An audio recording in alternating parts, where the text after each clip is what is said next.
Hello दोस्तों, कैसे हो? आई होप सभी स्वस्थ होंगे। मस्त होंगे।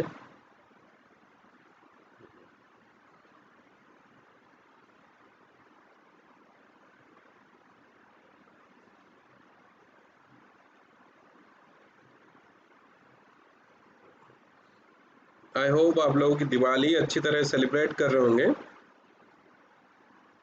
हम्म आज का अपना बड़ा ही मस्त सा टॉपिक है। बड़ा मस्त सा टॉपिक, सिलेबस डिस्कशन के साथ में क्या सब्जेक्टिव अपने को पढ़ना है। पिछले उसमें अपन ने समाजशास्त्र के बारे में देखा था। समाजशास्त्र के बारे में अपन ने जाना था एक्चुअल में समाजशास्त्र क्या होता है डेफिनेशन के रूप में। फिर बच्चों का मैसेज मेरे को मिला कि सर सिलेबस एक बार डिस्कशन हो जाएगा तो सही रहेगा। उनका पर्टिकुलर ये भी क्वेश्चंस थे कि 2019 और 20 में डिफरेंस क्या है, अब किस प्रकार से लिखना है, पहले किस प्रकार से लिखना था। तो ये सारी चीज़ों के लिए मैं लेके आया हूँ ये वाला लेक्चर। ठीक है, पढ़िएगा इसको। हाँ, welcome to let's crack MP exams. मेरा नाम नितिन कुशवाहा है। हम्म मेरा नाम नितिन कुशवाहा है।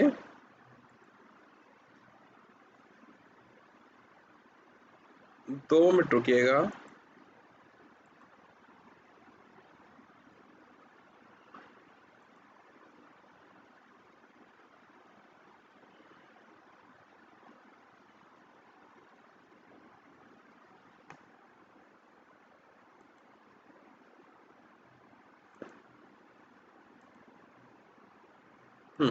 मेरा नाम नितिन कुशवाहा है और मैंने कौटिल्य एकेडमी, अपना इंदौर कौटिल्य एकेडमी, कोठार इंस्टीट्यूट जैसे प्रतिष्ठित संस्थानों में पढ़ा है और लगातार पढ़ाते आ रहा हूँ। मैंने एमबीए किया है और लगभग 6 से 7 हज़ार स्टूडेंट को मैं अभी तक पढ़ा चुका हूँ।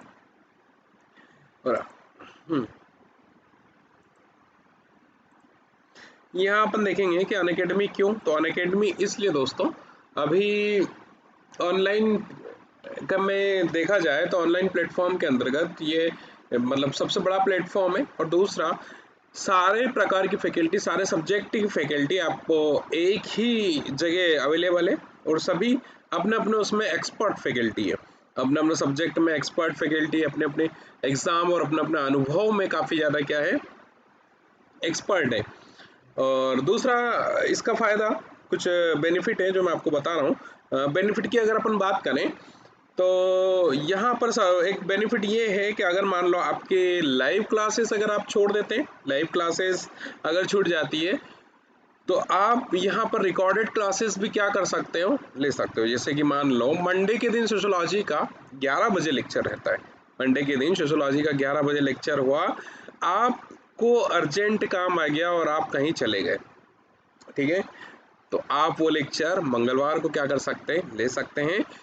ठीक है, और यहाँ पर अपने यहाँ पर जो स्टडी होती है, टॉपिक वाइज स्टडी होती है दोस्तों, सिलेबस के कंटेंट में होती है।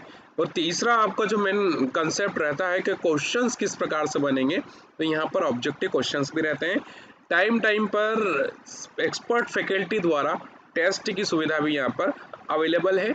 और दूसरा, यहाँ का कम उसमें आपको कम कीमतों पर अच्छी चीज़ें क्या होती है, मिलती है। जैसे कि एक्सपर्ट फैकल्टी का होना, रिकॉर्डेड लेक्चर का होना, और साथ ही साथ में आपके ऑब्जेक्टिव क्वेश्चंस वगैरह का होना। ठीक है, यहाँ पर अपन देखेंगे कि 12 मंथ का अगर आप लेते हैं तो 7,000 उसकी प्राइस है। अगर आप मेरा कोर्स, मेरा कोड आप यूज़ करते हैं नितिन NITIN01, तो आपको 10% का क्या मिलता है दोस्तों, डिस्काउंट मिलता है। वैसे ही अगर आप 24 मंथ के लिए होते हैं तो 8,400 इसका शुल्क है। और अगर आपको 10% का डिस्काउंट चाहिए तो मेरे कोड को आपको क्या करना रहेगा, यूज़ करना रहेगा। आई होप क्लियर होगा। आगे की तरफ अपन देखते हैं। अभी विभिन्न प्रकार के क्या चल रहा है दोस्तों, डिस्काउंट चल रहे हैं। 24 महीने का जो आपका पैकेज होता है 7,560 का बन रहा है, तो इसमें आपको 10% डिस्काउंट मिलेगा।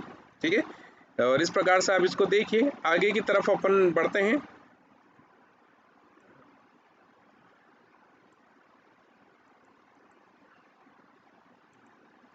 लीजिए सबसे पहला अपना कंटेंट।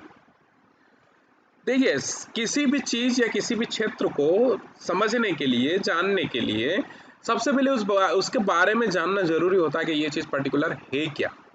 तो देखिए ये चीज अगर पर्टिकुलर होने की अगर बात करें तो अपने एमपीपीएससी की अपन क्या कर रहे हैं दोस्तों, बात कर रहे हैं, परिचर्चाएं कर रहे हैं। किस चीज की परिचर्चा कर रहे हैं?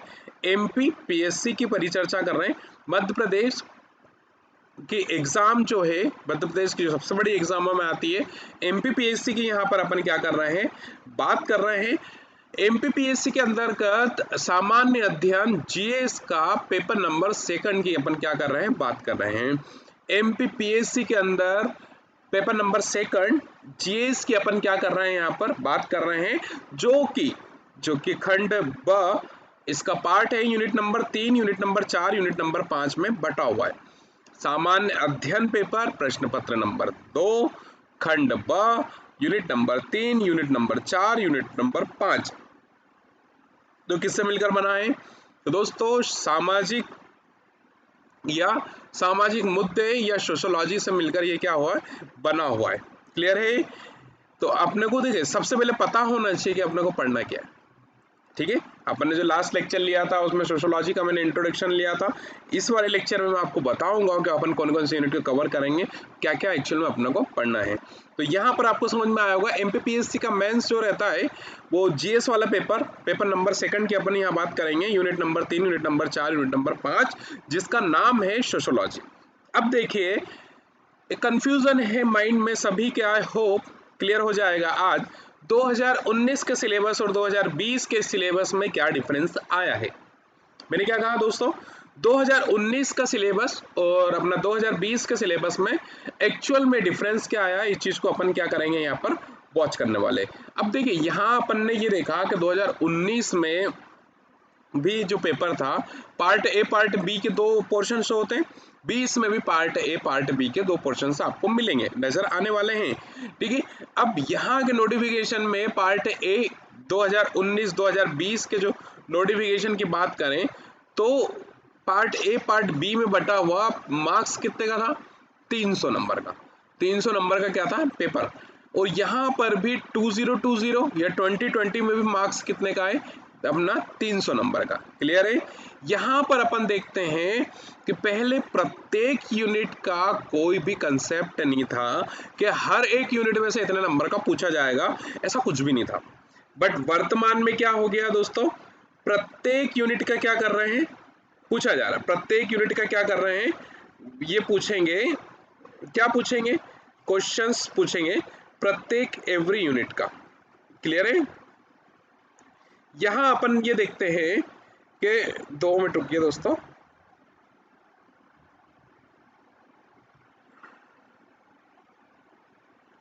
आई होप अब क्लियर नजर आ रहा होगा आपको। मैंने उसके साइज को इंक्रीज कर दिया है।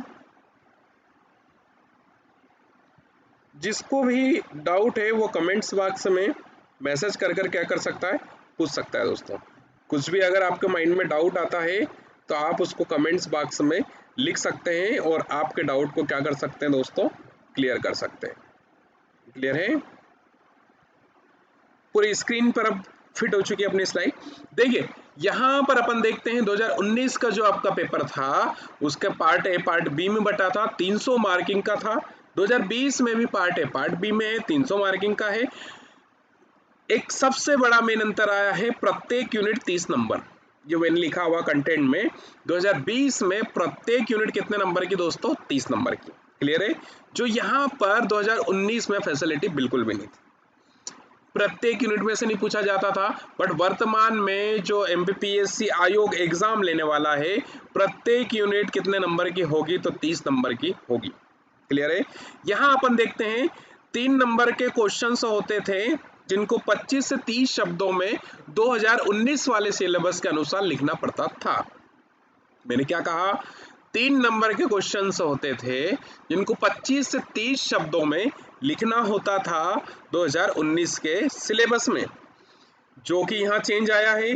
3 नंबर का जो क्वेश्चन अब आपको लिखना है मात्र 10 शब्दों में, मतलब कि जो 25 से 30 शब्द लिखना रहते हैं वो कन्वर्ट हो गए 10 शब्दों में। मतलब यहाँ दोस्तों अगर आपको आंसर देना है तो गागर में सागर भरना पड़ेगा। क्लियर है? मतलब अब जो हो गया है वो थोड़ा क्रिटिकल काइंड ऑफ बोल सकते हैं। हाँ, पर्टिकुलर आपको फायदा हुआ है कि यार यूनिट वाइज हुआ, बट ये 3 नंबर वाला क्वेश्चन अब 10 शब्दों में लिखना है, ये आपके लिए टास्क बन गया है, क्योंकि गागर में क्या भरना है, सागर भरना है। यहाँ पर अपन एक और नया चेंजेस देखते हैं कि 6 नंबर का क्वेश्चन था 100 शब्दों में लिखना था 2019 में। मैंने क्या कहा, 6 नंबर का क्वेश्चन 100 शब्दों में लिखना था 2019 में। अब 2020 में 5 नंबर का क्वेश्चन 50 शब्दों में लिखना है। सोचिए, 5 नंबर का भैया क्वेश्चन 50 शब्दों में लिखना है। यहां पर भी क्या करना है, क्वालिटेटिव प्रेजेंटेशन, क्योंकि ये 6 नंबर का था 100 शब्द थे, ये 5 नंबर का हुआ पर शब्द संख्या कितनी हो गई, 50। मतलब कि डेफिनेटली आपको क्या करना है, क्वालिटी का आपको क्या करना रहेगा, बढ़ाना रहेगा। ठीक है? वैसे ही 15 नंबर का आपका क्वेश्चन रहता था 2019 के अंतर्गत। 15 नंबर का आपका क्या होता था, क्वेश्चन होता था, और उसको आपको 300 शब्दों में लिखना होता था। 2019 में 300 शब्दों का क्या होता था, क्वेश्चंस, जो कि 15 नंबर में पूछा जाता था, जो अब वर्तमान 2020 में लगभग 11 नंबर का हो चुका है और 200 शब्दों में पूछा जाएगा। क्लियर है? हर यूनिट, जो यूनिट वाइज उन्होंने पैटर्न दिया है 2020 में, हर यूनिट में 30 नंबर का पूछा जाएगा। 3 क्वेश्चंस आपके क्या रहेंगे, 3 नंबर के। ठीक है? फिर उसके बाद में 2 क्वेश्चंस आपके 5 नंबर के, और एक क्या रहेगा, लॉन्ग क्वेश्चंस रहेगा 11 नंबर का।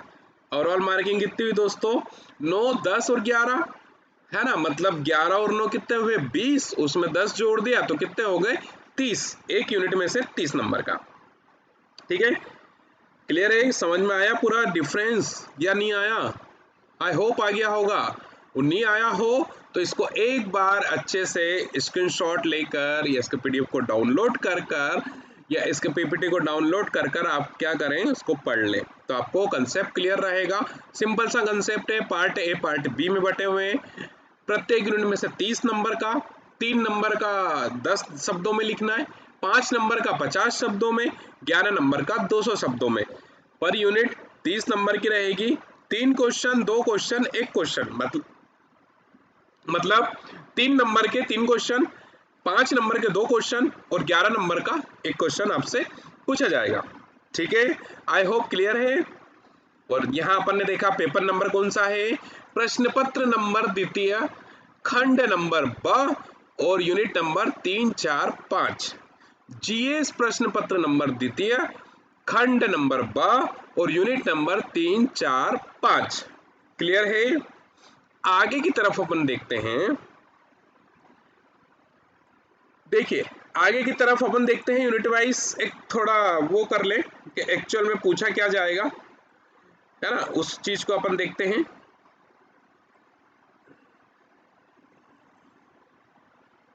2 मिनट रुकिएगा दोस्तों। यूनिट नंबर 3 पर अपन क्या कर रहे हैं, बातचीत कर रहे हैं। यूनिट नंबर 3 पर अपन क्या कर रहे हैं, बातचीत करेंगे। इसको थोड़ा सा इंक्रीज कर लूं, थोड़ा सा मैं बढ़ा लूं। देखिए, आई होप क्लियर दिख रहा है, दिख रहा होगा यार, है ना। यहाँ सबसे पहला वर्ड लिखा है मानव संसाधन का विकास, यूनिट नंबर 3 का जो हेडिंग है, यहाँ पर स्प्रिंट है, शिक्षा लिखा गया, शिक्षा है वो, इसको शिक्षा ध्यान में रखिएगा। मानव संसाधन का विकास, इकाई नंबर 3। ठीक है? मानव संसाधन का विकास, इकाई नंबर 3, यूनिट नंबर 3 की अपन बात कर रहे हैं। उसके अंतर्गत अपने को क्या क्या पढ़ना है, उस चीज को अपन देखते हैं। शिक्षा, शिक्षा के अंतर्गत अपन देखेंगे प्रारंभिक शिक्षा, उच्च शिक्षा, तकनीकी शिक्षा, चिकित्सालय शिक्षा, व्यावसायिक शिक्षा की गुणवत्ताएं और बालिकाओं की शिक्षा।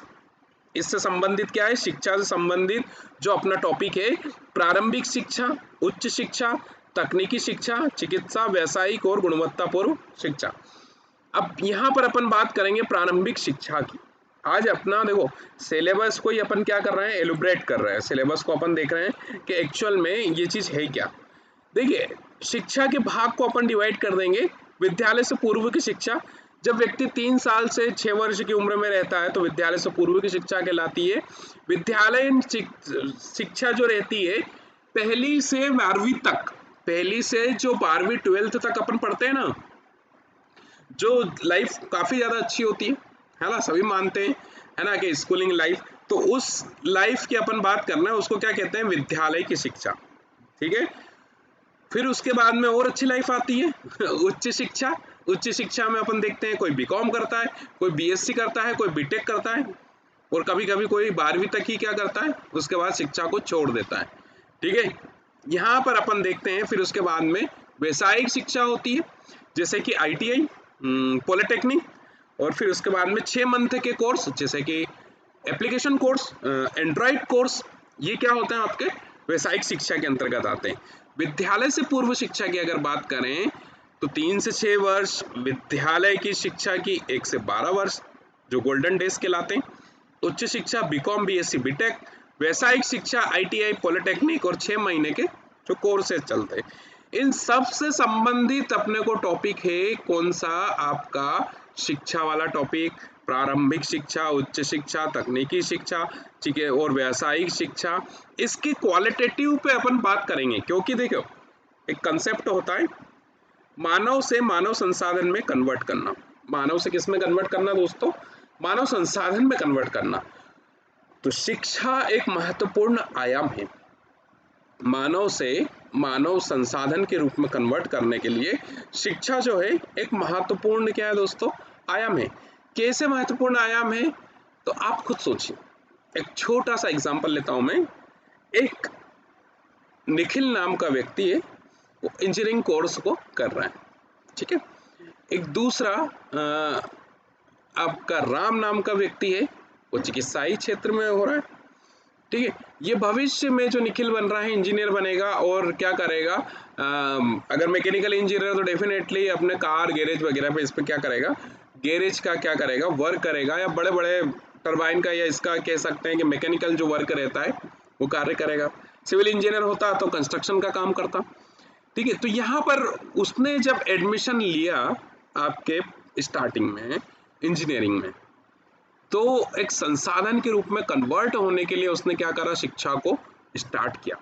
वो क्या करना चाहता था दोस्तों, तो वो ये करना चाहता था कि उसको फर्स्ट ईयर से लेके लास्ट ईयर तक एक अच्छा क्या बनना था दोस्तों, इंजीनियर बनना था, एक बेस्ट क्वालिटी का इंजीनियर बनना था। और उसको क्या करना था दोस्तों, कार्य करना था। कैसे कार्य करना था, टेक्निकल वो था तो डेफिनेटली उसको क्या करना था, एक बड़े रूप में उसको लेकर जाना था, एक नए नए आविष्कार करना था, ये सारी चीजें करना थी, ठीक है। अब वहीं पर जो अपना दूसरा पर्सन था, राम नाम का व्यक्ति था, चिकित्सा के क्षेत्र में, उसको क्या करना था, स्टडी करना थी, एक संसाधन बनना था। देखिए संसाधन का मतलब होता है कि किसी भी चीज से अपन जब पैसा अर्जित करते हैं या किसी भी चीज से सेवाओं का क्या होना, अर्जन अर्जन होना, वो चीज क्या कहलाती है दोस्तों, संसाधन कहलाती है। अब निखिल चूंकि इंजीनियर बना, उसने 4 साल दिया उसके लाइफ को, और इंजीनियरिंग में उसने शिक्षा प्राप्त की, तो उस शिक्षा के जरिए वो एक संसाधन का रूप हो गया, ठीक है। वेल प्रकार से उसको एटिकेट्स आए, वेल प्रकार से उसने क्या करा, कार्यशैली को चुना, और अच्छे तरीके से उसने क्या करा, अपने कार्य में दक्ष हुआ। अब अपने कार्य में जितने अच्छे तरीके से दक्ष होगा उतने ही अच्छे तरीके से वो क्या कर पाएगा, कार्य कर पाएगा। क्लियर है। अगर वो शिक्षा को नहीं लेता, इंजीनियरिंग कोर्सेस में प्रवेश नहीं करता, तो क्या वो मैकेनिकल कार्य कर पाता, क्या वो सिविल का कार्य कर पाता, क्या इलेक्ट्रॉनिक कार्य कर पाता, बिल्कुल नहीं कर पाता। वो सिर्फ एक नॉर्मल पर्सन रहता। क्या उसके व्यवहार में चेंज आता, बिल्कुल नहीं आता। वहीं राम नाम के व्यक्ति अगर चिकित्सा संबंधित वो नहीं लेता और आपका इलाज करने आ गया, तो क्या आप उससे इलाज कराओगे, तो बिल्कुल नहीं। जब राम नाम का व्यक्ति चिकित्सा में निपुण हुआ, उसने उसके लाइफ काल में 3 साल 4 साल 5 साल 6 साल के डिप्लोमा डिग्री शिक्षा ली, तभी जाके वो क्या, उसने को क्लिनिक का क्या मिला, उसको लाइसेंस मिला। उसके बाद ही उसने क्या करा, इलाज करना प्रारंभ किया। मतलब सरकार ने भी उसको दक्ष कब माना, जब उसने शिक्षा हासिल की। क्लियर है। तो यहाँ पर शिक्षा के जरिए अपने को क्या मिलेगा, मानव संसाधन का विकास, got it, I hope got it. यहाँ अपन देखते हैं कि यहाँ पर व्यावसायिक शिक्षा को गुणवत्तापूर्व करना, प्रारंभिक शिक्षा से लेके उच्च शिक्षा, तकनीकी शिक्षा, सारी प्रकार की शिक्षाओं को एक क्या करना, गुणवत्तापूर्वक बनाना। अब गुणवत्तापूर्वक बनाने के लिए क्या करेंगे दोस्तों, उसी क्वालिटी में क्या करेंगे, चेंज करेंगे। कैसे, उसी क्वालिटी में क्या कर देंगे, पूरी तरह चेंज कर देंगे। अब उसकी क्वालिटी में चेंज कैसे करेंगे, तो देखिए आपने एक एग्जाम्पल के तौर पर, कई कॉलेजेस होते हैं इंजीनियरिंग के तो ढेर है ना, बल्क में, है ना। एक ही जिले की बात करें तो बहुत सारे कॉलेज है। मैं बात करता हूँ इंदौर शहर की, इंदौर शहर में क्या है, बहुत सारे कॉलेज है।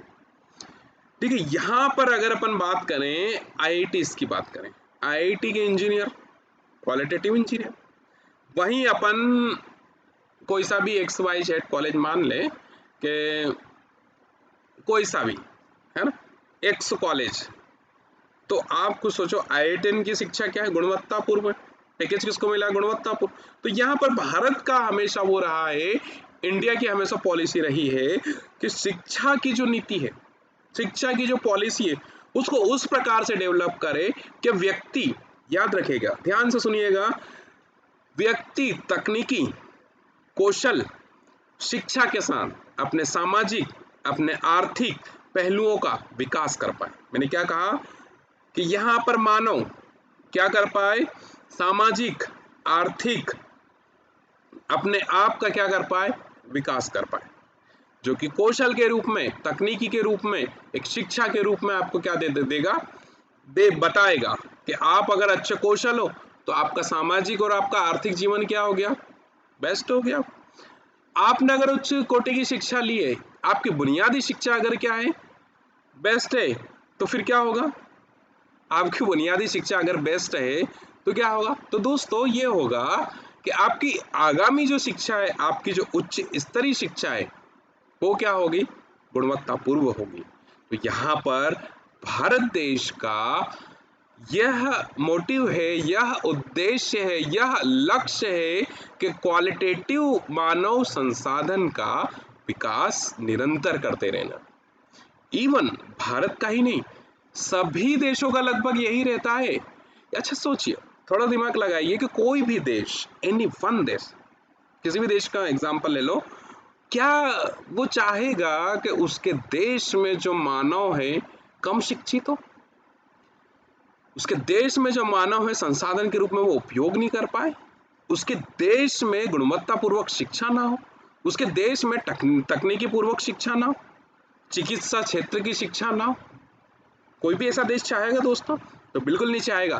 तो यहाँ पर भारत जो है, या भारत या कोई भी देश यही चाहता है कि क्वालिटेटिव क्या करे, वर्क करे, क्वालिटेटिव शिक्षा के रूप में क्या बढ़े, आगे की तरफ बढ़े। आई होप क्लियर होगा कि अपने को क्या पढ़ना है। अब यहाँ पर अपन ने दिया हुआ है फर्स्ट कंटेंट में बालिकाओं की शिक्षा। बालिकाओं की शिक्षा के लिए क्या करना है, इस चीज को अपन कहाँ पर देखेंगे, तो बालिकाओं की शिक्षा के लिए भारत में एक अलग से दिया है कि बालिकाओं की शिक्षा पर क्या देंगे, ध्यान देंगे। क्लियर है।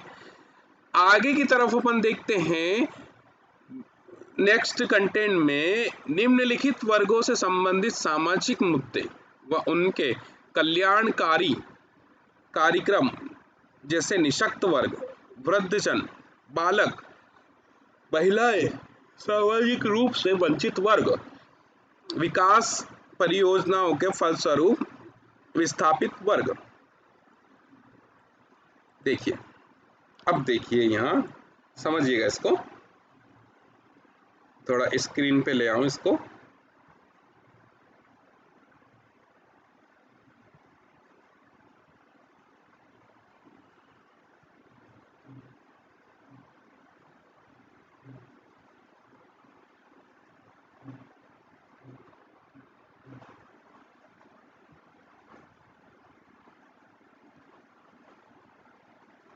देखिए, सुबेद वर्ग क्या होता है, सुबेद वर्ग के अंतर्गत कैटेगराइज वाइड अपन बांट लेते हैं, या वर्ग के हिसाब से या ग्रुप के हिसाब से अपन ने क्या कर दिया, डिवाइड कर दिया। बच्चे, महिलाएं, वृद्धजन, दिव्यांग, अल्पसंख्यक, SC ST और LGBT, है ना। यहाँ पर LGBT क्या होता है इसको देखेंगे अपन। सबसे पहले देखते हैं अपन बच्चों से शुरुआत करते हैं। देखिए इस सिलेबस का बहुत ही मस्त सिलेबस है 2020 का, क्योंकि सामाजिक मुद्दे हैं और सबसे सरल मैं इसको लेकर चल रहा हूँ कि मतलब एक 90 नंबर का पोर्शन दिया है। 90 नंबर का पोर्शन के हिसाब से अपने को लिखना वही है जो समाज में अपन देखते चल रहा है। आपका जो सब्जेक्ट है वो आपके निबंध में क्या करेगा दोस्तों, बहुत कार्यगत रहेगा या बहुत कार्य करने वाला है, क्योंकि अपन मुद्दे ही वो देख रहे हैं। जैसे महिलाओं का मुद्दा ये बना सकता है, अल्पसंख्यक का मामला डेफिनेटली आ सकता है, ट्रांसजेंडर का मामला डेफिनेटली आ सकता है, दिव्यांग वर्ग का मामला, है ना। तो ये इनसे संबंधित मुद्दे अपन देखेंगे। भारत में शिक्षा, ठीक, भारत में स्वास्थ्य, वर्तमान स्थिति, कोविड 19 और भारतीय मतलब अर्थव्यवस्था निबंध आ सकता है। तो उस इस प्रकार का जो अपना सब्जेक्ट है वो आपका निबंध में भी क्या करेगा, बहुत सहायक रहने वाला है। आपके इंटरव्यू में भी क्या रहने वाला है, बहुत सहायक फुल या हेल्पफुल रहेगा। अब यहाँ सबसे पहला कंटेंट दिया है बच्चे, तो बच्चों को अपने को देखना है कि बच्चों से संबंधित क्या पॉलिसी हो रही है, कहीं कुपोषण ज्यादा और नहीं बढ़ जाए, ठीक है, मृत्यु दर ज्यादा और नहीं बढ़ जाए, है ना। तो इस सारी चीजों से संबंधित अपन ने उसको क्या कर लिया, कैटेगराइज कर लिया। क्लियर है। सुबेद वर्ग में एक और अपन देखते हैं महिलाएं। महिलाओं से संबंधित भारत की शिक्षा नीति क्या चल रही है, महिला सशक्त भी हो पा रही है या नहीं हो पा रही है, या महिला आज भी घर के अंदर है। क्लियर है। ये सारे जो मुद्दे देखेंगे इसी के अंतर्गत देखेंगे। कई बार टेंडेंसी रहती है कि रूढ़िवादिता होती है कि महिलाओं में वो घर से बाहर नहीं निकालना, और कई बार ऐसा भी हो जाता है कि महिला खुद ही नहीं चाहती घर से बाहर निकलना। उन सारे प्रकार के उसके लिए सरकार क्या कर रही है, उन चीजों को देखेंगे। क्या महिलाएं भी आत्मनिर्भर बन पा रही है या नहीं बन पा रही है, इस चीज को वॉच करना है। कि आज भी वो टेंडेंसी चली आ रही है कि महिलाओं ने गांव में चूल्हा जलाया, रोटी बनी और अपने पति की सेवा की। इस प्रकार का जो मुद्दा है वो कहाँ देखने को मिलेगा, महिलाओं के उत्थान से संबंधित कार्यक्रम या महिलाओं के सशक्तिकरण पर अपन बात करेंगे। बड़ा ही इंटरेस्टिंग टॉपिक है दोस्तों। क्यों इंटरेस्टिंग टॉपिक है, तो ये जितने भी टॉपिक है आपके निबंध संबंधित आपको क्या होने वाले, काम में आने वाले। क्लियर है। यहाँ अगला है वृद्धजन बुजुर्ग पेंशन योजना, है ना, कि सरकार आखिर अपने राज्य के बुजुर्गों के लिए या अपने देश के बुजुर्गों के लिए क्या कार्य कर रही है। इस चीज को अपन किस में देखेंगे, इसमें पढ़ेंगे। वो भी क्या है, आपका सामाजिक मुद्दा हुआ। क्लियर है। बच्चे मतलब मतलब ये मान के चलो, बच्चे हुए, महिलाएं हुए, वृद्धजन हुए, LGBT हुआ अपना वर्ग, एक इनके लिए सरकार क्या कर रही है। समाज से उपेक्षित लोग माने जाते हैं दोस्तों, ये समाज से उपेक्षा कर दी जाती है इन लोग। कैसे अपन देखते हैं वर्तमान में एग्जाम्पल अपन देखते ही हैं, ठीक है। जैसे लेस्बियन का अपन ने एग्जाम्पल देखा तो उनको अलग दृष्टि से देखा जाता है समाज में।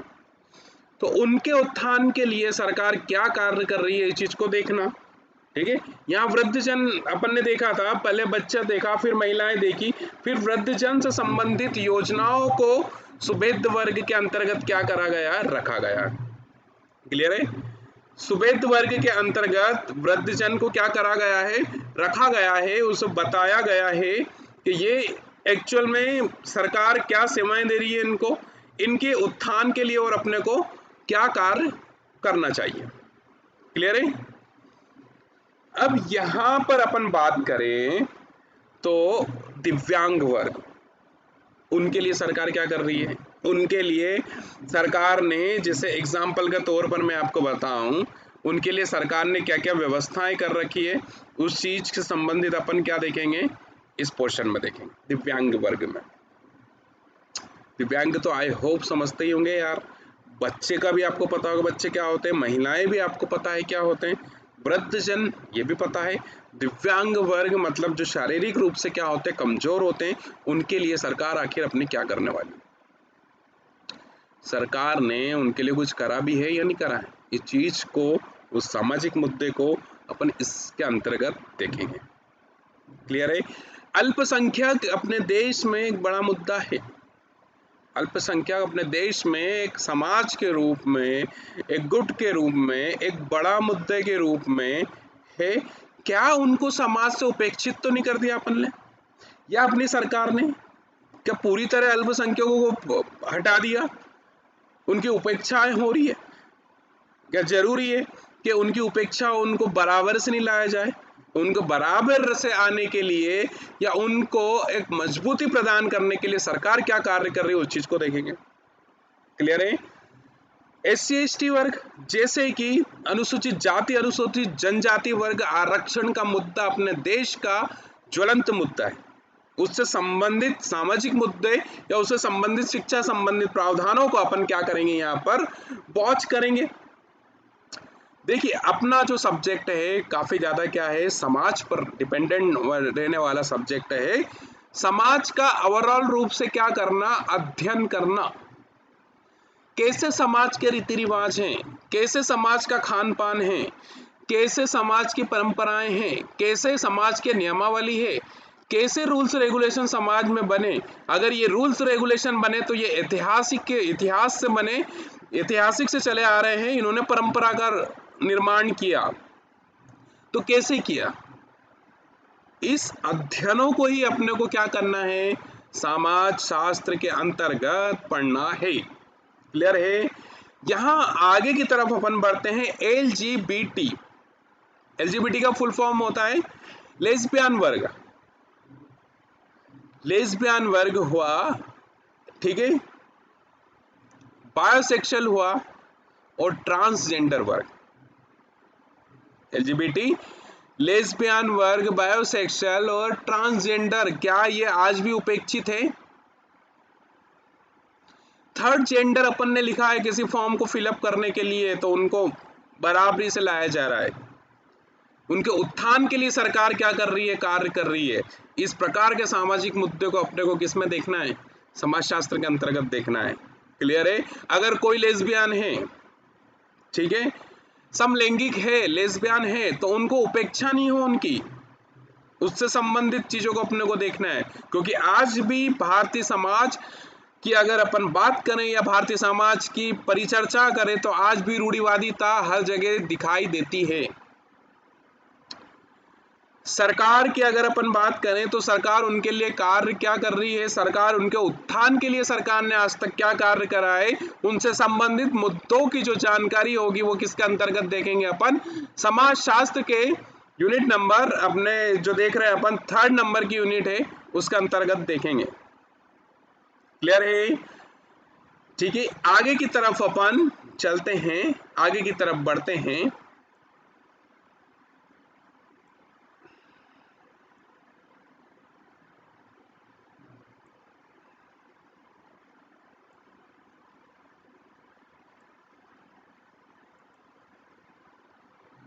यूनिट नंबर 4, यूनिट नंबर 4 भैया क्या कहती है आपकी, अपन इसको देखेंगे।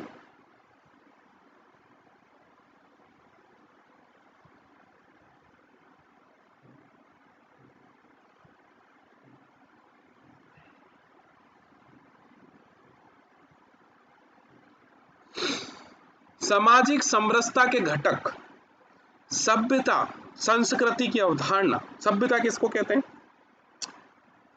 सभ्यता एक तरह का वेशभूषा, एक तरह का खान पान, इन सब से मिलकर क्या बना, एक सभ्यता बन गई, एक जैसा कार्य कर रहे हैं। संस्कृति किससे मिली? संस्कृति भी उसी चीजों से बनी जहां पर एक जैसा क्या हो गया, पहनावा, एक जैसा रहन सहन, एक जैसा खान पान, एक जैसा नियमावली, एक गुट का निर्माण, वो चीज क्या हो गई, संस्कृति। संस्कृति से मिलकर क्या हो गया, समाज। हो गया नहीं हो गया? सामाजिक समरसता, कैसे एक दूसरे के प्रति अपन क्या समरसता का भाव रखे, कैसे अपनी भावनाएं क्या हो, एक पॉजिटिव भावना के रूप में आए, इस चीज को अपन कहाँ देखेंगे, यहाँ देखेंगे। क्लियर है? भारतीय संस्कृति की विशेषताएं देखिए, भारत की संस्कृति एक विश्व स्तर पर सबसे बड़ी संस्कृति मानी जाती है, ये आप लोगों को पता ही है। संस्कृति जैसे कि अपन ने मान लो एक्ट्रेस, किसी भी एक्ट्रेस ने अगर बाहर की तरफ इंग्लैंड गई, उन्होंने संस्कृति के रूप में साड़ी को क्या किया, वियर किया, तो वहां कहने लग जाते हैं, है ना, कि भारत एक संस्कृति वाला देश है। तो ये जो संस्कृति वर्ड है कहां से आया? वेशभूषा से आया। कहां से आया दोस्तों? वेशभूषा से आया, उसके कपड़ों से आया, उसके पहनावों से आया, उसके खान पान से आया, उसके रहने के तरीकों से आया। यहां लिखा है भारतीय संस्कृति, भारत में किस प्रकार का रहन सहन है, भारत में किस प्रकार का खान पान है, वहां पर नियमावली अगर समाज ने बना रखी है तो किस प्रकार की नियमावली बना रखी है, उनसे संबंधित विशेषताओं को अपने को वॉच करना है इसके अंतर्गत, जिसमें अपन देखते हैं संस्कार। संस्कार की अगर अपन बात करें तो अपने भारत देश में कितने प्रकार के संस्कार होते हैं? 16 संस्कार होते हैं। उन संस्कारों पर अपन क्या करेंगे, बात करेंगे कि कैसे व्यक्ति बालक से बड़े तक हुआ, कितने प्रकार के संस्कार में वो जिया। वर्ण व्यवस्था की अपन यहाँ पर बात करेंगे। यहाँ पर लिखा हुआ है वर्ण व्यवस्था, कि जैसे कि कोई ब्राह्मण है, वर्ण व्यवस्था समझते हो, ब्राह्मण हुआ, क्षत्रिय हुआ और वैश्य हुआ और शूद्र हुआ। जितना भी अपन लोगों ने बांट रखा है, किस हिसाब से बांट रखा है? वर्ण व्यवस्था के नाम से ही अपन ने क्या कर रहा, पूरी तरह बांट रखा है। उस व्यवस्था को अपन क्या करेंगे, उस व्यवस्था को अपन यहां देखेंगे। Got it? यहां आगे की तरफ अपन बढ़ते हैं। वर्ण व्यवस्था में ब्राह्मण वर्ग, फिर उसके बाद में ब्राह्मण मतलब कविताओं को पढ़ने वाला, है ना, अपने हवन करने वाला, पूजा पाठ करने वाला। क्षत्रिय वर्ग मतलब भुजाओं से जो क्या होता है, बलशाली होता है, रक्षक के रूप में जो काम कर रहा है शुरू से, वो क्या हुआ, आपका क्षत्रिय वर्ग हुआ।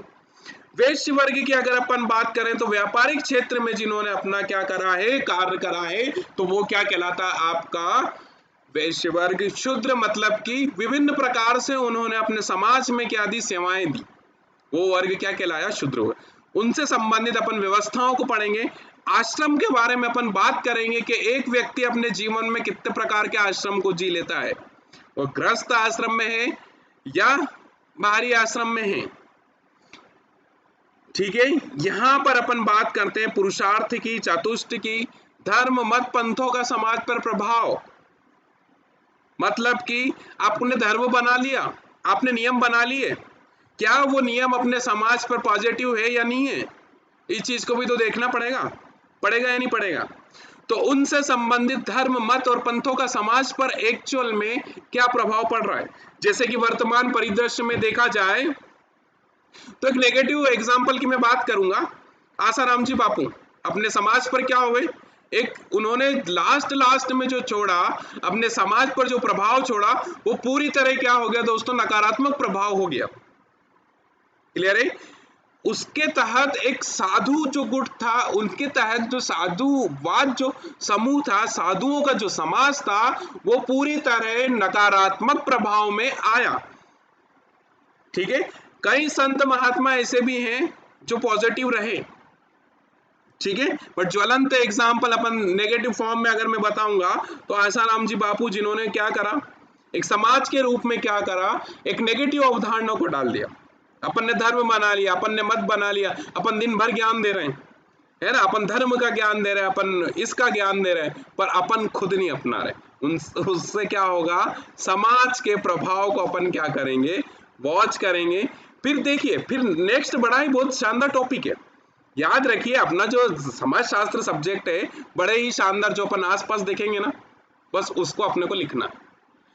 बड़ा ही सुंदर टॉपिक, विवाह की पद्धतियां। दोस्तों आप लोगों को मेरी गारंटी है, आपको दो ही प्रकार पता होंगे, या अगर किसी कोई पढ़ा होगा तभी आपने पढ़ा होगा। ट्रेंडिंग सोशियो में या ट्रेंडिंग समाज की अगर अपन बात करें तो दो ही अवधारणाएं मैक्सिमम रूप से चलती है। एक लव मैरिज होता है, दूसरा क्या होता है दोस्तों, अरेंज मैरिज। ठीक है, यहाँ की पद्धति की अगर बात करें तो 8 प्रकार की पद्धति अपन पढ़ेंगे। कहीं को पता होता है, कहीं को नहीं पता होता है, उन दोनों उसकी अपन क्या कर रहे हैं, बात कर रहे हैं। तो विवाह की पद्धति के बारे में पढ़ेंगे कि भारत देश में भारतीय संस्कृति में, भारतीय समाज में किस प्रकार से 8 प्रकार से क्या कर सकते हो आप, विवाह कर सकते हो। बट की ट्रेंडिंग क्या है, लव मैरिज और अरेंज मैरिज। ठीक है, आगे की तरफ अपन देखते हैं सामुदायिक विकास कार्यक्रम, प्रसार, शिक्षा। सामुदायिक विकास कार्यक्रम मतलब एक समूह के रूप में विकास के क्षेत्र में क्या कार्य किए उसको देखेंगे अपन। फिर उसके बाद की अगर अपन बात करें तो पंचायती सामुदायिक विकास, गैर सरकारी संगठन जैसे एनजीओ की भूमिका, एनजीओ क्या कार्य कर रहे हैं, इस चीज को अपने को कहाँ देखना पड़ेगा, यही देखना पड़ेगा। ग्रामीण विकास की नवीन प्रवृत्तियां, कुटुंब न्यायालय, ये कहाँ देखना पड़ेगा, यही देखना पड़ेगा। कौन सी यूनिट में, तो 4th नंबर यूनिट में के ये क्या रहेंगे, टॉपिक रहेंगे। क्लियर है, आई होप आपको ये सारी चीजें पता होगी, इसलिए इसको ज्यादा डिस्कस करने की क्या नहीं है दोस्तों, आवश्यकता नहीं है। अब आगे की तरफ अपन बढ़ेंगे।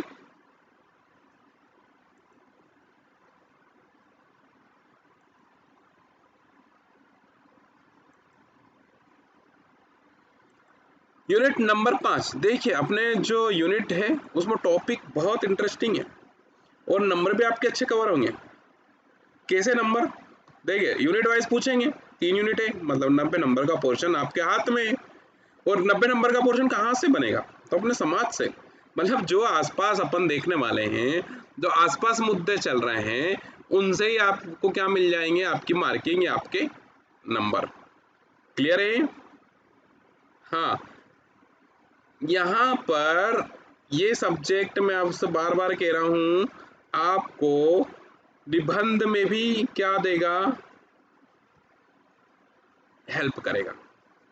क्लियर है, यहाँ देखिए इकाई नंबर 5 बहुत ही अच्छा टॉपिक दिया है।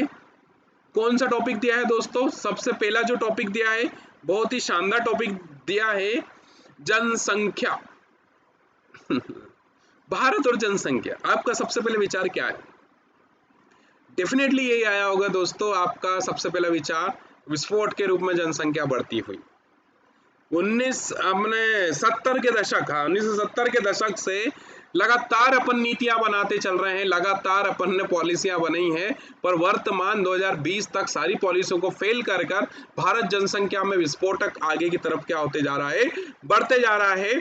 ठीक है, तो वो वाला मुद्दा देखेंगे, स्वास्थ्य संबंधित समस्याएं। अभी अपन लोग किस चीज में बीमार चल रहे हैं, या किस स्वास्थ्य संबंधित किस समस्याओं से घिरे हुए हैं, तो डेफिनेटली दोस्तों कोविड-19, कोरोना। अभी अपन सब लोग क्या लगाने लगे, मास्क लगाने लगे, मास्क का यूज करना, सैनिटाइजर का क्या करना, यूज करना। स्वास्थ्य संबंधित समस्याएं क्या चल रही है उस चीज को अपन वॉच कहाँ करेंगे, तो यूनिट नंबर 5 में करेंगे। ये किसका विषय हुआ, तो ये समाजशास्त्र का विषय हुआ। क्लियर है, शिक्षा एवं सशक्तिकरण। देखिए दोस्तों, आपको ऐसा लगता है कि भारत देश में अभी महिला सशक्त है, या महिलाओं के सशक्तिकरण पर भारत पूरे जोर से बात कर सकता है, ऐसा क्या आपको फील होता है, तो बिल्कुल भी नहीं होता है। क्यों नहीं होता है, घर से निकलना मंजूर नहीं है ना, शिक्षा है पर व्यवहारीकरण नहीं, मतलब शिक्षित है पर आत्मनिर्भर नहीं है ना। कई बार क्या होता है, शादी के पश्चात व्यक्ति जो रहता है, एक एग्जाम्पल के तौर पर बता रहा हूं, है ना, शादी के पश्चात उसकी जो वाइफ है टोटली निर्भर किस पर हो गई, पति पर निर्भर हो गई। पति शाम को आएगा तो ही वो खाना खाएगी, पति शाम को कमा कर लाएगा तो ही वो कुछ कार्य करेगी, बल्कि वो क्या है, शिक्षित है, वो क्या है, समझदार है, बट सशक्त नहीं है, पावरफुल नहीं है, वो घर से बाहर नहीं निकल सकती। उस सारी प्रकार के मुद्दे पे कि क्यों भारत देश में महिलाओं की कंडीशन, अभी तो देखते हैं अपन कंधे से कंधा मिला के चल रही है, पर कुछ एक राज्य ऐसे हैं जहां पर सशक्तिकरण बिल्कुल नहीं हो पाया। ठीक है, उन मुद्दों पर अपन क्या करेंगे, बात करेंगे। जैसे कि इच्छा शक्ति भी होती है दोस्तों, सशक्तिकरण यूं नहीं कि आपको पूरे समाज वाले बोलते रहेंगे कि जाओ घूमो फिरो और सशक्त बनते जाओ। ठीक है, सशक्तिकरण की यहाँ पर हम बात कर रहे हैं, तो एक लड़की की भी इच्छा शक्ति होती है, ठीक है, एक वाइफ की भी इच्छा शक्ति होती है कि वो भी अपने हस्बैंड का क्या करे, हाथ बटाए। या वो एक हेल्दी कंपटीशन कर सकती है अपने हस्बैंड से, जिससे भारत की अर्थव्यवस्था में भी क्या होगा, प्रभाव आएगा, और आर्थिक रूप से एक परिवार की अर्थव्यवस्था में भी क्या होगा, चेंजेस होगा। बट अगर उसने व्यवहारिक शिक्षा ली है तो ही प्रतिस्पर्धा क्या रहेगी, हेल्दी रहेगी, है ना, नहीं तो क्या हो जाएगा, लड़ाई झगड़े शुरू हो जाएंगे। लड़ाई झगड़े कैसे शुरू होंगे दोस्तों, तो लड़ाई झगड़े ऐसे कि भैया लो हमसे तो उनने कमाने का कह दिया, ठीक है। इस थॉट्स से, इस सोच से जब भारत ऊपर आएगा तब जाके महिलाएं क्या होगी, सशक्त, ठीक है। इस चीज को अपने को लेके चलना। जैसे मान लो किसी हस्बैंड ने किसी वाइफ को कहा कि भैया कैरियर बनाना है, तो उसने कह दिया मैं रोटी पानी बनाती तो हूँ। एक जेन्युइनली मतलब एक कहानी सुनाता हूँ। एक हस्बैंड था, एक उसकी वाइफ थी, ठीक है। अच्छे से पढ़ी लिखी वाइफ, है ना, अच्छा पढ़ा लिखा हस्बैंड। हस्बैंड उसको बनाना चाहता है आत्मनिर्भर, सशक्त बनाना चाहता है। हस्बैंड ने उससे कहा कि भैया थोड़ा और पढ़ो, वैकेंसी वैकेंसी पे ध्यान दो, और पीएससी वीएससी आईएएस वाईएएस बनो, जैसा आपने देखा ही होगा मिर्जापुर में। मिर्जापुर वाला सीन नहीं है। उनने कहा कि भैया ये करो, है ना। बीवी लड़ने लगी, है ना, बीवी ने लड़ना शुरू कर दिया। एक दिन, 2 दिन, 10 दिन, 15 दिन, एक साल भर निकल गया। बीवी को मजा किस में आता, 3 रोटी बना दे, 4 रोटी बना दे, पति को खाना खिला दे, वही उसका जीवन, ठीक है। अनफॉर्चुनेटली, है ना, पति लाइफ से चले गया, ठीक है। अब सोचिए अगर बीवी को जब उस हस्बैंड ने कहा था कि भैया जब तक मैं हूं जब तक तू सशक्त हो जा, आत्मनिर्भर बन जा, किसी पे बोझ ना हो, जब तक उसने क्या करा, रोटी बना के खिलाई। पति बेचारा परेशान हो गया, उसने कहना छोड़ दिया कि हाँ भैया तेरे को जो करना कर। अब यहाँ पर अपन देखते हैं, अगर उस टाइम वो उसके हस्बैंड की बात मान लेती, पति की बात मान लेती, तो अभी वर्तमान में उसके 2 बच्चे और वो खुद एक अच्छे से जीवन क्या कर सकती थी, यापन कर सकती थी, ठीक है। तो सशक्तिकरण का मतलब यही नहीं है कि आप आपकी वाइफ से इनकम लोगे, या आपकी आपकी बहन से इनकम लोगे, या आपके माताओं से कमा के लोगे, बिल्कुल नहीं। आत्मनिर्भर बनने का मतलब ये भी है कि अगर कल को खुदा ना खास्ता कोई नेगेटिव परिस्थिति आ गई तो भी आपका परिवार सदृढ़ता से खड़ा है। यहाँ पर व्यवहारीकरण की बात होगी, ठीक है। मतलब अपन समाज शास्त्र में क्या पढ़ते हैं, व्यवहार, ठीक है। व्यवहार को भी देखिए, व्यवहार शब्द बहुत अच्छा सा लगता है, छोटा सा लगता है, व्यवहार व्यवहार है ना। यहाँ पर भी 2 तरीके से रहता है। जो मैंने आपको एग्जाम्पल बताया, पति का जो अपने पत्नी के प्रति व्यवहार था वो एक पॉजिटिव थॉट्स के प्रति व्यवहार था। सोचिए उसने बात करना, उसने चिढ़ना शुरू कर दिया कि भैया कैरियर नहीं बना रही, आत्मनिर्भर नहीं बन रही।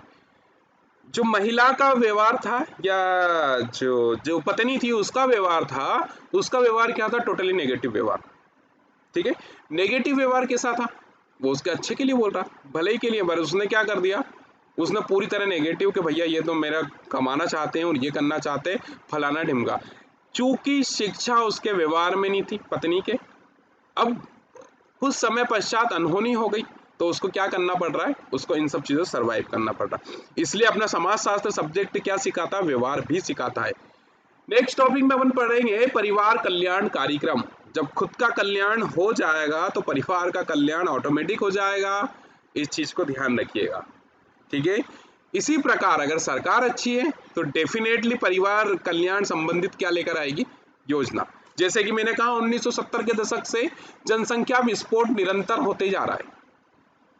1970 के दशक से जनसंख्या विस्फोट क्या होते जा रहा है दोस्तों, निरंतर होते जा रहा है।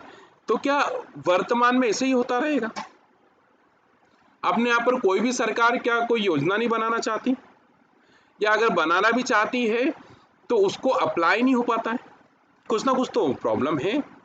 तो परिवार संबंधित कार्यक्रम या जनसंख्या नियंत्रण नीतियां या जनसंख्या संबंध नियंत्रण संबंधित पॉलिसियां किसमें पढ़ेंगे, यूनिट नंबर 5, ठीक है। आगे की तरफ अपन देखते हैं दोस्तों, आगे की तरफ मध्य प्रदेश में जनजातियों की स्थिति। आप सबको पता होगा एमपी जो अपना एमपीपीएससी जो एग्जाम है दोस्तों, मध्य प्रदेश काफी ज्यादा इंपॉर्टेंट सब्जेक्ट है।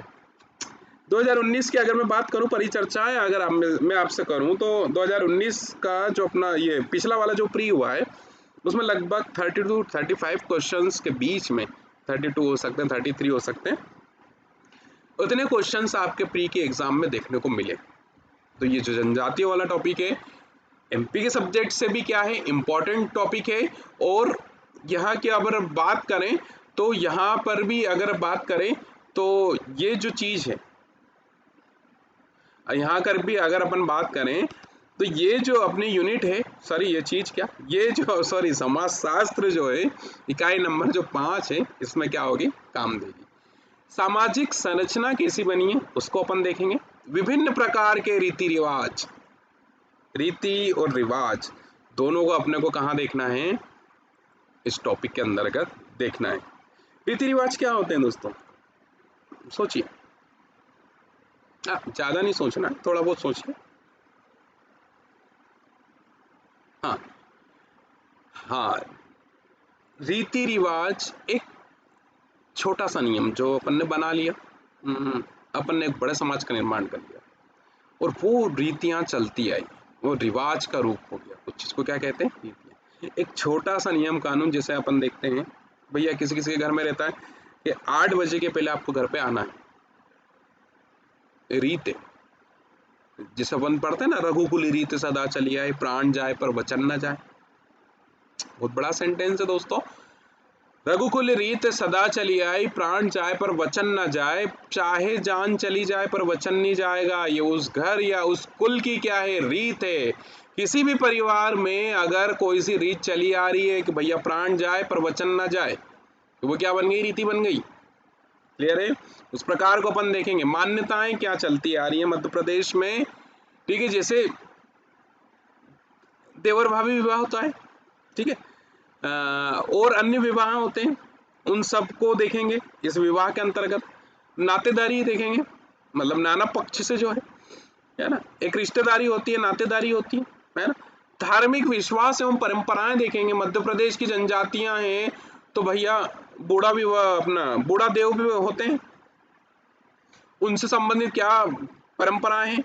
जनजाति है तो उसमें प्रचलित पर्व क्या है, उत्सव क्या है, उन सब से संबंधित चीजों को अपन किसमें देखेंगे, उसको अपन यूनिट नंबर 5 के अंतर्गत अपन सेकंड कंटेंट में उसको देखने वाले हैं। द्वितीय कंटेंट में अपन क्या देखेंगे, मध्य प्रदेश। ये आपका ऑलरेडी एमपी वाले सब्जेक्ट में भी क्या हो जाएगा, कवर हो जाएगा, और इसमें भी क्या हो जाएगा, कवर रहेगा। नेक्स्ट जो आता है महिला शिक्षा। फिर बात आ गई महिलाओं की, क्योंकि सुपेद्य वर्ग है। महिला शिक्षा, पारिवारिक स्वास्थ्य के लिए सरकार क्या चला रही है, क्या नियम कानून बनाए हैं, उन चीजों को अपन कहाँ देखेंगे, यहीं देखेंगे। जन्म मृत्यु समांक, मतलब ये अपन ये सारे टॉपिक इसमें पढ़ते हैं, जन्म मृत्यु समांक वगैरह एक्चुअल में जनगणना के समय पढ़ते हैं, ठीक है। कुपोषण के कारण और प्रभाव, कुपोषण मध्य प्रदेश में बढ़ता जा रहा है या बढ़ा हुआ डाटा अपने को अपन पढ़ते ही है पेपर में कि भैया कुपोषण से संबंधित चीजें क्या होती जा रही है, बढ़ती जा रही है। पूरक पोषण, उसके प्रभाव क्या पड़ रहे हैं, उस चीज को अपन देखेंगे। कार्यक्रम प्रतिरक्षा के क्षेत्र में तकनीकी दखल, संक्रमण असंक्रमण बीमारियों का उपचार। कोविड बीमारी क्या है, संक्रमित बीमारी है या असंक्रमित है, तो डेफिनेटली क्या है दोस्तों, एक संक्रमित बीमारी है, संक्रमण फैलता जा रहा है। मास्क अपन लगा रहे हैं, अपने सैनिटाइजर का यूज कर रहे हैं, वैक्सीन के लिए सारे देश क्या कर रहे हैं, वर्तमान में खोज कर रहे हैं। तो उनके उपचार के लिए सरकार आखिर क्या कदम उठा रही है। अपने समाज में कोविड-19 अगर फैला है तो सरकार ने सबसे पहले क्या करा, लॉकडाउन लगा दिया। लॉकडाउन के बाद सरकार ने क्या करा, भैया आप मास्क पहनो। अब मास्क पहनो और आप सैनिटाइजर का क्या करो, यूज करो, ठीक है। तो उसके बाद में क्या करा, सोशल डिस्टेंसिंग का पालन करना है आपको। इन सारी चीजों को जो बताया है सरकार ने, उपचार के रूप में या आपके बचाव के रूप में बताया है कि सैनिटाइजर का क्या करना है, आपको यूज करना है, आपको मास्क लगाना है, आपको सोशल डिस्टेंसिंग रखना है। क्लियर है। तो संक्रामक बीमारी, असंक्रामक बीमारी पढ़ेंगे। फिर उसके बाद अपन एक बड़ा सा टॉपिक पढ़ेंगे, बहुत अच्छा सुंदर सा टॉपिक, इसको कहते हैं विश्व स्वास्थ्य संगठन। यहां अपन बात कर रहे थे कि स्वास्थ्य संबंधित समाधान, स्वास्थ्य संबंधित समस्याएं, तो विश्व स्वास्थ्य संगठन के उद्देश्य वर्ल्ड लेवल पे कैसे चल रहे हैं, संरचना, कार्य और कार्यक्रम। क्लियर है? आई होप आपको पूरा सिलेबस समझ में आ गया होगा एक ब्रीफली कि एक्चुअल में अपने को पढ़ना क्या है। दोस्तों ये काफ़ी ज़्यादा महत्वपूर्ण हो जाता है। कई बार क्या होता है, अपन युद्ध लड़ने जा रहे हैं, एग्ज़ाम अपनी ऑलरेडी क्या है, युद्ध के रूप में क्या कर रही है, कार्य कर रही है। स्पार्टा है अपन योद्धा, हमने को पता ही नहीं क्लिक कहाँ करना है, हमने को बिल्कुल भी ज्ञान नहीं कि भैया सिलेबस क्या है, बस कोई भी टीचर आ रहा पढ़ा रहा है। तो क्या ऐसा पॉसिबल है? तो दोस्तों बिल्कुल पॉसिबल नहीं है। जब तक आपको आपकी कार्यभूमि का पता नहीं लगेगा तब तक आप आपकी कार्यभूमि पर क्या कार्य कर पाएंगे? बिल्कुल नहीं। तो यहाँ पर आज जो अपन ने देखा, एक सिलेबस के रूप में कार्यभूमि का विवरण किया। अपने को पढ़ना है तो क्या पढ़ना है, कहाँ तक पढ़ना है, ये मैं आपको बताऊं। अपन देखते हैं मेंस के नाम तो कई फोबिया हो जाता है स्टूडेंट को, कई प्रकार का फोबिया होता है। भैया मेंस लिखेंगे कैसे, मेंस में ये टॉपिक कैसा रहेगा, वो कैसा रहेगा, बहुत बहुत सारे क्वेश्चंस माइंड में आते हैं भैया, है ना। और आना भी चाहिए। एक अगर आप पढ़ रहे हो तो वो चीज़ आपके माइंड में होना चाहिए कि भैया इसको मैं कैसे लिखूं, क्योंकि जब तक आपकी नीट नहीं होगी जब तक आपका पेन बिल्कुल नहीं चलेगा। नीट जरूरी नहीं है कि कभी, जैसे कि अपन देख लेते हैं कि नीट का होना बहुत क्या होता है, इम्पोर्टेंट होता है। नीट का होना क्या होता है, इम्पोर्टेंट। बिना नीट के क्या कोई सी चीज आविष्कार हुआ है, किसी भी चीज का तो नहीं हुआ है। उसी प्रकार से अगर आपकी प्री निकली तभी आपको क्या पेन उठाने में आता है कि भैया अब लिखे, तो क्यों यार बाद में क्यों, अपन पहले क्यों नहीं कर सकते? तो अपन पहले से ही लेकर चलेंगे इन सारी चीजों को, पहले से ड्राफ्टिंग बना लो। प्रस्तावना लिखना अपन पहले से ही सीख लेंगे, निष्कर्ष लिखना किसी क्वेश्चन का पहले ही लिख लेंगे। जब भैया एग्जाम अपनी क्रॉस होगी तो बस लिख के आना है। सब लोग जब नोट्स कलेक्ट करेंगे, जब अपन सिर्फ लिखने की प्रैक्टिस कर रहे हैं। याद रखिए, लाइफ में अगर आगे बढ़ना है, लाइफ में आगे बढ़ना है, सभी लोग दौड़ लगाते हैं, आगे कौन बढ़ता है? जब लोग सो रहे हैं, जब आप जाग जाओ। जब लोग सो रहे हैं, जब आप पूरी तरह जाग जाओ, डेफिनेटली आप उस रेस में आगे बढ़ जाओगे। कई बार अपन देखते हैं ना कि प्री निकल गई, उसके बाद मेंस चलो ठीक है देखेंगे, है ना। बाई चांस अपने आयोग ने अगर 22 दिन 25 दिन का प्रावधान रखा कि 25 दिन बाद मेंस है, तो क्या पॉसिबल है लिखना? जल्दबाजी का काम क्या? हाँ पॉसिबल तो है, लिख के तो आओगे, पर क्या आपने अगर 2 साल से तैयारी करी उसके बराबर लिख पाओगे? आपको क्या इतना अनुभव होगा? नहीं होगा। तो क्यों यार अपन ढील क्यों करें उस चीज में? अभी बहुत अच्छा समय चल रहा है, उस चीज का क्या करो, उपयोग करो। ठीक है, 2021 में वैकेंसी की भरमार आने वाली है, तो उसके लिए आप क्या करो, तैयारी करो। क्लियर है? पहले से प्रस्तावना बनाना सीख जाओ। किसी से मान लो अगर कोई सा टॉपिक आया है कि मानव संसाधन, तो स्टार्टिंग से ही आपको प्रस्तावना पूरी तरह याद है, ऐसे कैसे लिख दी, ड्राफ्टिंग बना दी, लिख दिया क्वेश्चन। तो देरी किस बात की? देरी बिल्कुल नहीं। स्वामी विवेकानंद जी का एक बहुत ही अच्छा है कि शिक्षा आपके व्यवहार में होना चाहिए, शिक्षा का व्यवहारीकरण काफी ज्यादा जरूरी है। तो याद रखिएगा, शिक्षा जब तक व्यवहार में नहीं उतरेगी, जब तक शिक्षा का कोई मतलब नहीं है। क्लियर है?